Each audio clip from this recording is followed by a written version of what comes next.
Hi there, this is Ray the Bearman. Just an update on the creek. This is Fountain Creek behind Manitou City Hall. Another person asked what the water was like because it seemed kind of loud. So yes, it is loud, it is constant, and it's about, it's just a little bit lower than it was a few days ago on Sunday when I did the other film. But just wanted to give a heads up. This is what it looks like. And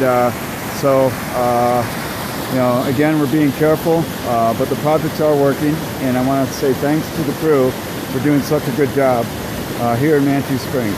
Over now.